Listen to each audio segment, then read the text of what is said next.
Hi everyone, welcome to today's video. My name is Kasey. I'm a fitness and sports instructor here at CFP Trenton. Today's video is going to be about 10 minutes in length. It's going to be about anti-rotation, the importance of anti-rotation, why we should train in the gym with anti-rotation exercises, and I'll be providing you with a few of my favorite exercises that you can try in your own time. Before we get started, if you haven't done so already, please read the disclaimer below this video or post it at the beginning of this video. Feel free to subscribe to our YouTube channel, leave a like or comment on the video, and hit that notification bell if you want to be notified of new updated content in the future. So let's get right into it. Anti-rotation. Essentially what that means is the body's ability to resist rotation in an undesirable direction. So on a daily basis, our bodies are quite poor at this. Our bodies are great compensators and will adjust itself in order to make the body feel more comfortable when moving through our activities of daily living. Why do we want to train anti-rotation? We want to do this in order to create stability and strength within the proximal structures within the body. So focusing on the core and our joints in order to create a solid foundation before we move with more intent and control. When we think anti-rotation exercise, we want to think slow and controlled movements, possibly even static movements. Anti-rotation exercises are great for fixing asymmetrical imbalances that you have within the body without you even knowing.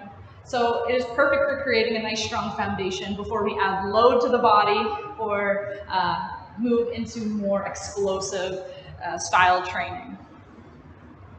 Essentially, if we improve anti-rotation, we're going to improve our ability to produce force and the transfer of power output throughout the body. So let's get into a few of my favorite anti-rotation exercises. So the first one being a Pallof Press. So for this exercise, you will need a cable or a resistance band.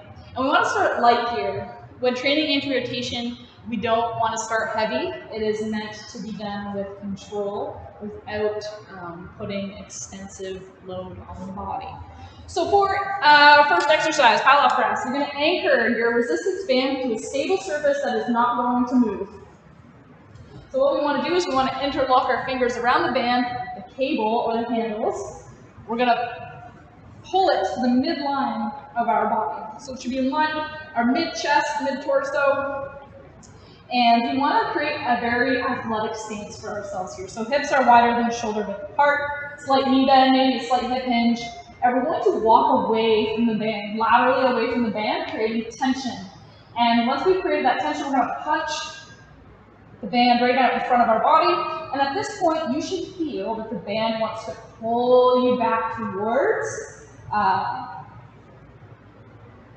the stationary object in which it's anchored to. So your body's going to resist that rotation. Keep your arms straight. And you can add some Pallof presses here. So pulling the arms in and then pushing the arms back out. So that is a Pallof press. If you'd like to make this exercise more difficult, you can change up your stance or you can add some dynamic components to this. So one dynamic component or progression that you can add to make this a little bit more challenging is to lock your arms out and continue to shift a couple of steps out to the side. Don't let that band pull you back. And then you're going to slowly absorb that tension as you move, or that force as you move back towards that band. Great. So that is the first exercise. Pallof press. The next exercise is going to be a plank variation, a single arm plank, followed by a progression to that exercise. So let's get started. When we do the plank, save that for later, we want to create a nice flat back. So we're setting the shoulder blades back and down, screwing our hands into the ground.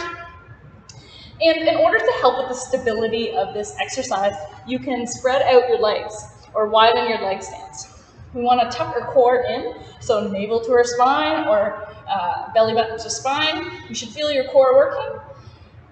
And when you're feeling ready, you're going to shift, keeping the hips square to the ground That's the rotation that we want to resist here, as our hips swing from side to side. So nice and stable, flex the core, lift our arm up, place it on the anterior aspect of the shoulder. You can hold this in a static position, or you can do high plank shoulder taps. So alternating sides, holding for a couple of seconds each side. Now, if you want to progress the difficulty of this exercise, we're going to have our weight here, which is just a cone. You can start with something that slides nicely under the body, so you can use a sandbag, a medicine ball with handles, or a kettlebell. So coming up into a high plank pose, position, getting set.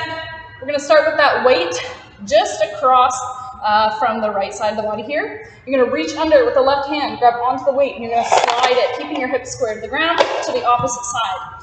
And so on. You're going to alternate side to side. Okay. That was our second exercise. Moving on to the third exercise, which is the famous Turkish get up. This is a great exercise for fixing asymmetrical imbalances within the body. And I'm going to walk you through exactly how to do it while providing you with some cues along the way. So for the Turkish get up, you're going to start with a very light weight or no weight at all. We're starting in a supine position, so on our back. Your left arm is going to be planted on the floor, nice and firmly. Your right arm is going to be the one that is holding the kettlebell at about a 90-degree angle. And what you're going to do is you're going to start off by punching the kettlebell up. As soon as you punch that kettlebell up, your eyes are locked on that kettlebell and they don't leave for the entire time that we move through this Turkish gap. Right leg is going to be bent. From here, we're coming crunching and punching the kettlebell up onto our forearm. Driving through the right leg, right foot, and into the left hand. We're going to bridge up, pushing through the hips. Hips are nice and high. Eyes are still on that kettlebell. We're going to move the left leg that is extended straight out, and we're going to drop our knee right under the hip. Perfect. So it's nice and stacked. Eyes are still on the kettlebell. Using our core strength, we're going to punch the kettlebell, punch up, coming up to this half kneeling pose, rotating our leg forward, using that leg, driving through, and standing, right up to standing. Okay? So that is the first component of the kettlebell. Now we have to move back down to the starting position. So slowly, bending the knee, dropping down to the hip. Rotating this leg out. Planting the hand, eyes are on the kettlebell. Lifting in the hips, unflossing that leg, sticking it straight out. Keeping a nice high bridge posture. Coming down onto the hip, onto the forearm. Eyes are still on the kettlebell. The reason why we keep our eyes on the kettlebell is because if you don't, it will make you extremely off balance and you will lose control of your arm. Most likely, unless you're extremely skilled at this movement. All right, so now we are going to crunch with control onto our back, drop down to that 90-degree angle that we started in, and bam. That is one repetition of the Turkish get up. Okay, so that is it for today's video. Thank you so much for watching. There are a plethora of anti-rotation exercises out there. They're extremely great. Add them into your training at any time during the year. And I hope you enjoyed this video. Don't forget to like and subscribe and hit that notification bell for future videos. Thanks so much. See you next time.